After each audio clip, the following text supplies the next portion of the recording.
Hello students, मैं doctor Meenakshi Meena, सहायक आचार्य समाजशास्त्र, गवर्नमेंट कॉलेज राजगढ़। मैं आपको समाजशास्त्र विषय पढ़ाऊंगी। जैसा कि आप सभी को विदित है कि कोरोना की महामारी जो है वैश्विक स्तर पर फैल चुकी है। इस महामारी की वजह से आपकी रेगुलर क्लासेस नहीं हो पा रही हैं। इस वजह से ये डिसीजन लिया गया है कि आपकी ऑनलाइन क्लासेस शुरू की जाएं। तो मैं आपको आज सेकेंड ईयर का ग्रामीण समाजशास्त्र विषय पढ़ाऊंगी। जैसा कि आप स्क्रीन पर देख सकते हैं कि आपका जो सिलेबस है उसकी प्रथम इकाई है ग्रामीण समाजशास्त्र का परिचय।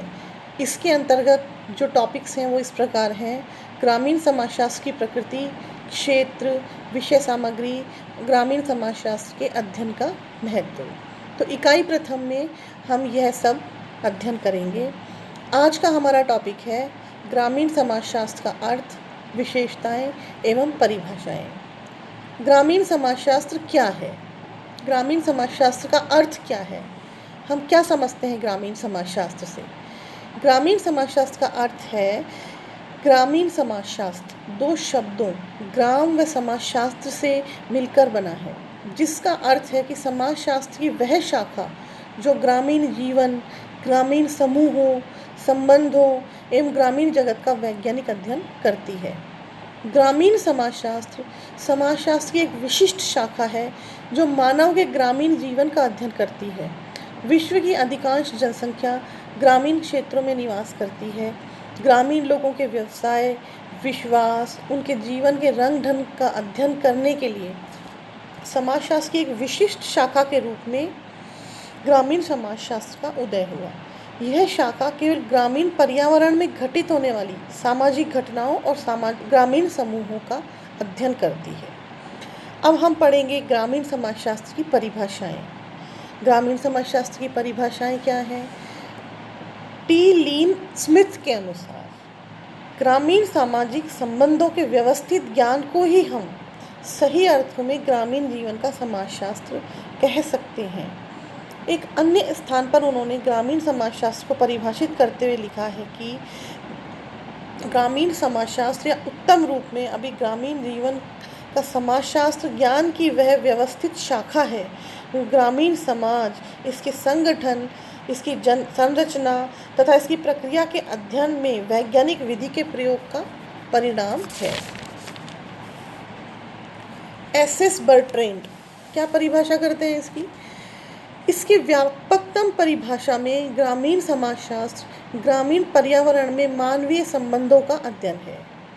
अगली परिभाषा है जेबी चिदंबरम की। ये कहते हैं ग्रामीण समाजशास्त्र को ग्रामीण मानव और उसकी समूहों के साथ अंतःक्रिया का अध्ययन करने वाले विज्ञान के रूप में परिभाषित किया जा सकता है। डी सैंडरसन ने इसकी परिभाषा करते हुए कहा है कि ग्रामीण समाजशास्त्र ग्रामीण पर्यावरण में निहित जीवन का समाजशास्त्र है।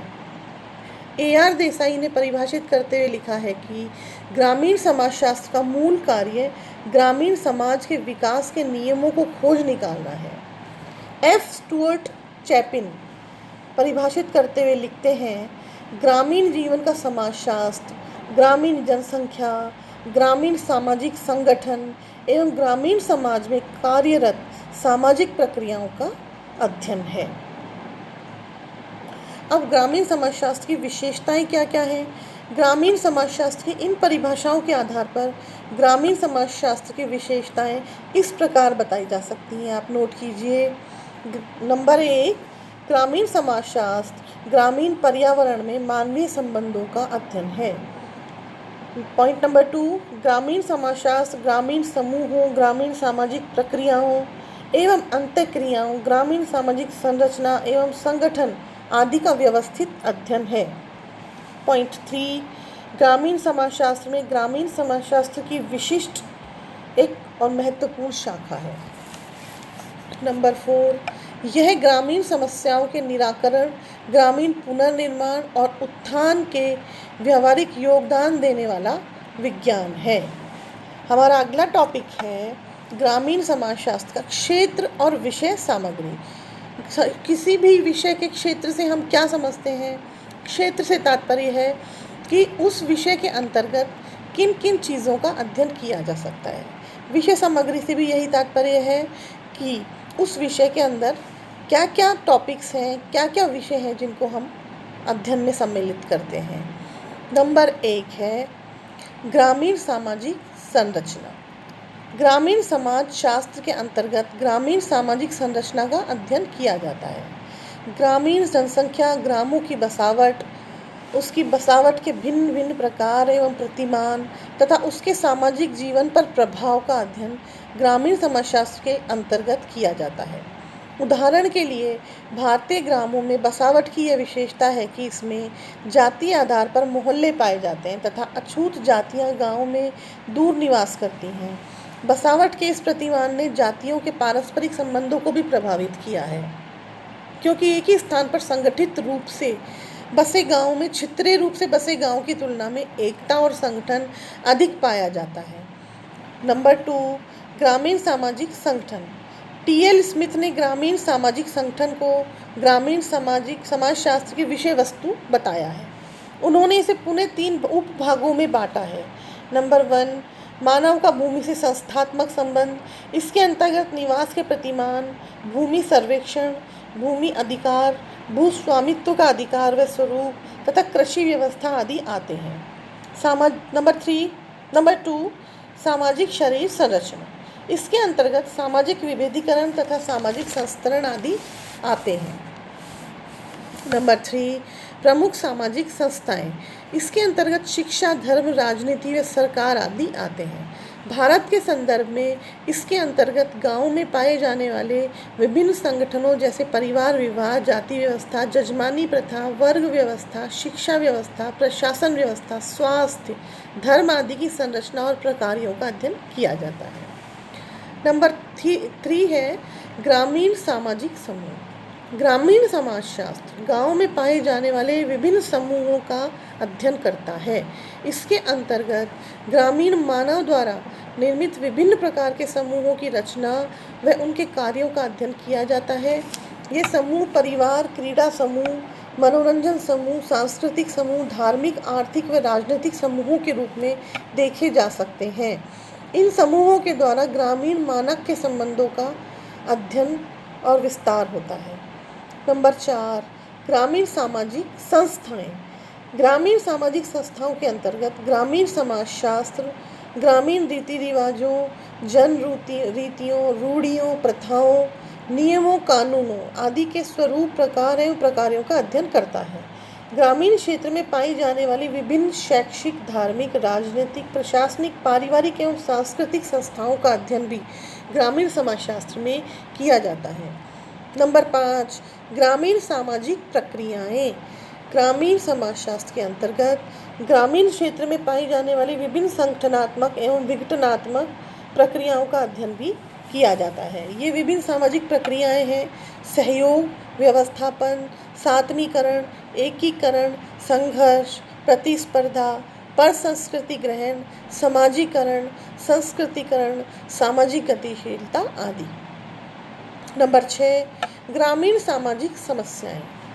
सिम्स लिखते हैं कि गांव में रहने से उत्पन्न समस्या अथवा अनेक समस्याओं को सामान्यतः ग्रामीण समाजशास्त्र की विषय वस्तु माना जाता है। इस दृष्टि से प्रमुख ग्रामीण समस्याएं हैं गरीबी, ऋणग्रस्तता, बीमारी, मनोरंजन की समस्या, अशिक्षा, निम्न जीवन स्तर, मकानों की समस्या, कृषि की समस्या, पशुओं की गिरी हुई दशा आदि।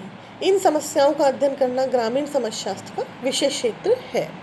नंबर 7 ग्रामीण सामाजिक परिवर्तन। वर्तमान में औद्योगिकीकरण, नगरीकरण, संचार, यातायात के विकसित साधनों, शिक्षा का प्रसार आदि तत्वों ने ग्रामों को गतिशील और परिवर्तनशील बना दिया है। अतः ग्रामीण समाजशास्त्र ग्रामीण समाज में घटित होने वाले परिवर्तनों, उनके कारणों, दिशा, गति, प्रकृति, स्वरूप, परिणाम आदि का अध्ययन करता है।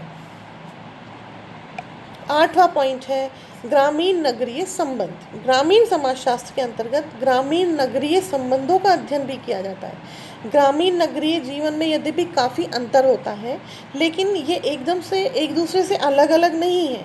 ग्रामीण जीवन नगरीय जीवन से काफ़ी प्रभावित होता है और उसे प्रभावित करता भी है। इसलिए ग्रामीण नगरीय जीवन का तुलनात्मक अध्ययन तथा दोनों के पारस्परिक संबंधों का और प्रभाव का अध्ययन भी ग्रामीण समाजशास्त्र का विषय क्षेत्र है। ग्रामीण जनसंख्या। 9वां पॉइंट ग्रामीण जनसंख्या। ग्रामीण समाजशास्त्र ग्रामीण जनसंख्या की संरचना, प्रकृति, वितरण, उत्पत्ति, घनत्व, उसकी विशेषताओं, जन्म, मृत्यु दर, आवास, प्रवास, आयु संरचना, रहन सहन, व्यवसाय, भाषा, जाति, धर्म आदि के आधार पर उसकी बनावट का अध्ययन करता है। लास्ट पॉइंट है ग्रामीण पुनर्निर्माण। ग्रामीण समाजशास्त्र का व्यावहारिक पक्ष भी है और वह है ग्रामीण समाजशास्त्र के सैद्धांतिक अध्ययन के ज्ञान को व्यवहार में उपयोगी बनाना, ग्रामीण सामाजिक समस्याओं का अध्ययन कर उनका समाधान सुझाना। अतः अनेक विद्वानों ने ग्रामीण पुनर्निर्माण के अध्ययन को भी ग्रामीण समाजशास्त्र का क्षेत्र बताया है। स्पष्ट है कि ग्रामीण समाजशास्त्र का क्षेत्र अत्यंत व्यापक है। इसमें ग्रामीण जीवन के सभी पहलू आ जाते हैं। तो छात्रों, विद्यार्थियों, आज हमने ग्रामीण समाजशास्त्र का अर्थ, परिभाषाएं, विशेषताओं का अध्ययन किया और इसके अलावा हमने ग्रामीण समाजशास्त्र के अध्ययन क्षेत्र और विषय सामग्री का अध्ययन किया। अगली क्लासेस में हम आपके अगले टॉपिक्स को पढ़ाएंगे। आज के लिए बस इतना ही। नमस्कार।